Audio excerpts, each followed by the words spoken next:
Hello everyone, welcome back to my channel. Before starting the video, please subscribe and keep watching for more details videos. Coco Gauff in furious clash with Belinda Bencic at China Open after being accused of mind games. Coco Gauff was accused of playing mind games by opponent Belinda Bencic during a fiery exchange at the China Open in Beijing. Former Olympic gold medalist Bencic was unhappy with noise from the Americans' coaching team during her service games at a mostly empty stadium and vented to the umpire at a changeover. "I'm going to the line, ready to serve. They don't need to cheer," Bencic said. As Gauff attempted to interject, the Swiss player snapped back. "No one's talking to you. I haven't started.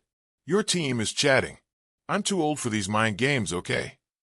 Gauff recovered from the incident to battle from a set down and claim a 4-6, 7-6, 4, 6-2 victory, with Bencic continuing to show frustration as she smashed her racket following the decisive second-set tiebreak. The 21-year-old Gauff has now beaten the 28-year-old Bencic 3 times this season, and the American said after the match that she didn't like her opponent telling her team to shut up during the match. "I knew she said something to my team, but I didn't know exactly what," Gauff said. "They told me she said, 'Shut up.' I didn't hear it, so I can only go based off of what they said. I was telling her to be respectful. I've been nice with her team off court. We've been nice with each other. I just didn't like that comment towards my team. We moved on after that. I haven't spoken to her since. She's entitled to how she felt, and I'm entitled to how I respond." Immediately after the exchange, next game, I was frustrated, threw in 3 double faults. But after that I was just like, okay, I don't want to lose anymore after this point. I obviously have a lot of respect for Belinda. She's a great player, coming back and playing great tennis as a mom. I obviously wish today didn't happen, but it is what it is. Gauff, who is the defending champion in Beijing, will play Eva Liss in the quarterfinals. With her victory over Bencic, Gauff is now the 3rd player to book her spot at the WTA Finals after Aryna Sabalenka and Iga Swiatek. Beijing's Diamond Court, late September 2025. The lights in the stadium are dimmed. Only whispers of applause drift across, mostly respectful, mostly subdued. Yet beneath the decorum lies a taut current of tension, for what was scheduled as a round of 16 match between 2 great competitors has already begun to feel like a gladiatorial duel. Coco Gauff, the defending China Open champion and world number 3, enters with expectations on her shoulders and a reputation for psychological grit. Belinda Bencic, Olympic gold medalist, seasoned ferocious, is determined to upend that narrative. The two have clashed before.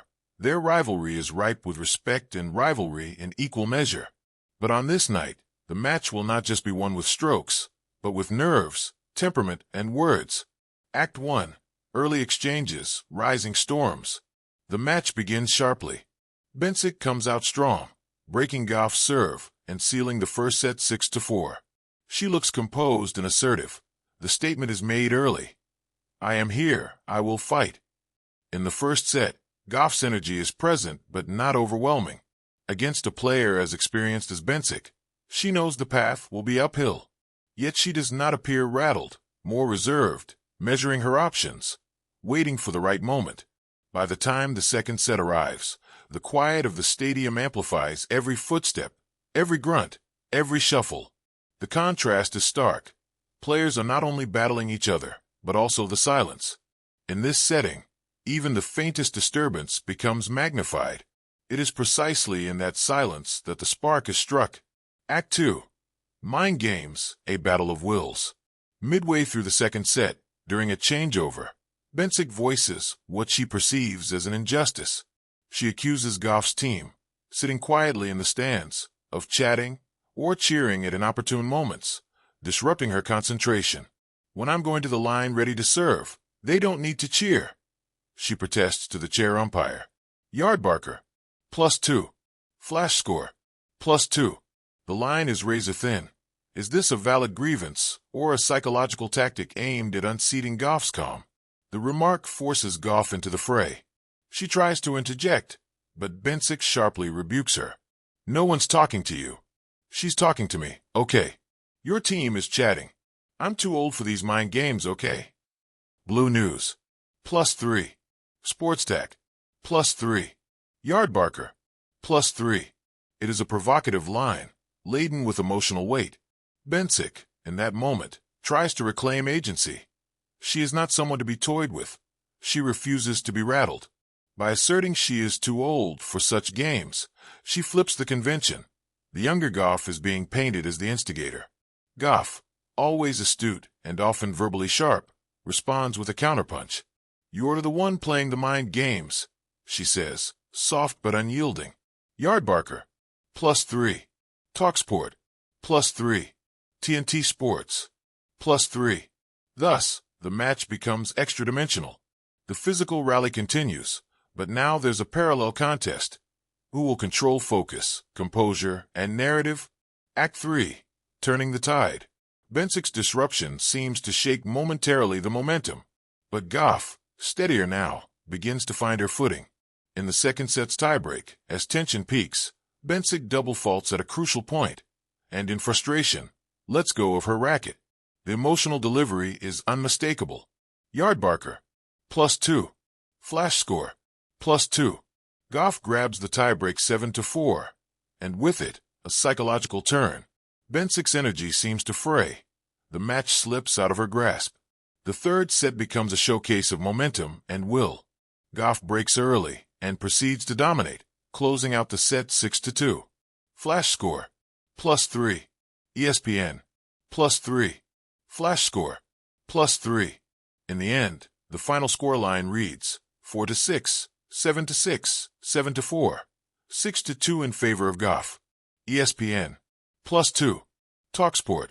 +2. Act 4. Aftershock, reflection, responses, and ripples. Once the dust settles, Gauff reflects on the verbal duel with both restraint and quiet fire. In her post-match comments, she acknowledges she didn't hear Bencic's initial remark. Her team relays to her that Bencic said shut up. Yardbarker. +2. Talksport. +2. I guess she was upset about them cheering. For me, the stadium is silent, so you hear both teams. It doesn't bother me. I was telling her to be respectful. Yardbarker. +2. Talksport. +2. She claims no grand strategy, only a defense of her team's dignity and her own space. She emphasizes that both players are entitled to their emotional reactions and interpretations. Talksport. +1. Spectators and pundits buzz. Some argue that Bencic overreacted. Others applaud her refusing to be marginalized. Many say Gauff won not only with shots, but with character.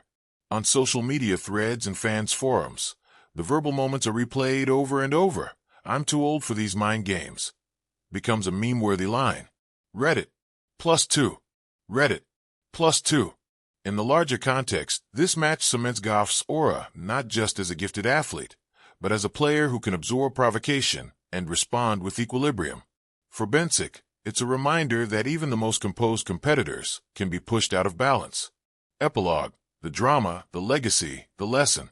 Tennis is often called a mental sport, but rarely do we see the psychic strands so openly unravel mid-match. This Gauff-Bencic bout was more than baseline rallies or return games. It was a confrontation of identity, presence, and will. From their verbal clash to the shifting momentum, the match offers several takeaways. Intramatch dialogue can become a weapon, used to destabilize or reclaim dominance. Experience and emotional calibration matter. Gauff's composure under fire turned her back from the brink.